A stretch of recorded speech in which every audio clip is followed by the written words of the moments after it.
एक व्यक्ति की मृत्यु हुई, उसने एक ही बार हरि बोल बोला था। मृत्यु के बाद जब यमराज के पास गए तो यमराज ने कहा, हाँ भाई तुमने जीवन भर बहुत पाप किए हैं। बोले बहुत पाप किए मैं मानता हूं, पर मैंने एक बार हरि बोल बोला था। अपने 80 वर्ष की आयु में एक बार हरि बोल बोला था, उसका फल पहले मुझे दीजिए, उसके बाद मेरे पापों के सारे दुख देना।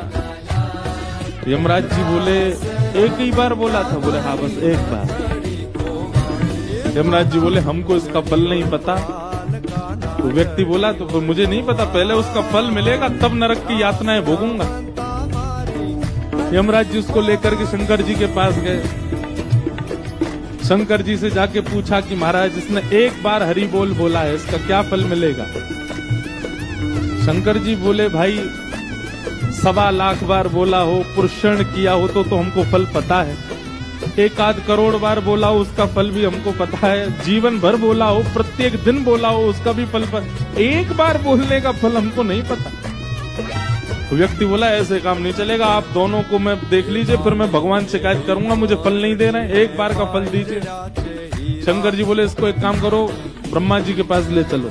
तो यमराज जी शंकर जी उसको लेकर ब्रह्मा जी के पास गए।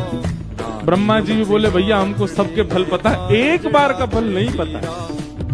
तो नारद जी के पास ले चलो।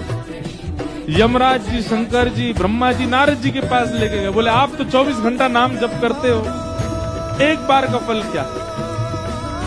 नारद जी बोले भैया 24 घंटा गाते हैं, एक बार का फल पता हो तो पूरे दिन क्यों गाते? हम तो पूरे दिन गाते रहते हैं, हमको एक बार का फल नहीं पता। अंत तो गत्वा ये हुआ कि नारद जी बोले इसको भगवान के पास ही ले चलो, परमात्मा ही बताएंगे। शंकर जी, यमराज जी, नारद जी, ब्रह्मा जी उसको लेके जैसे भगवान के पास गए, वैकुंठ में प्रवेश करते ही चारों ने चरण पकड़े। बोले भगवान इसने जीवन में एक बार हरि बोल बोला, उसका फल क्या मिलेगा?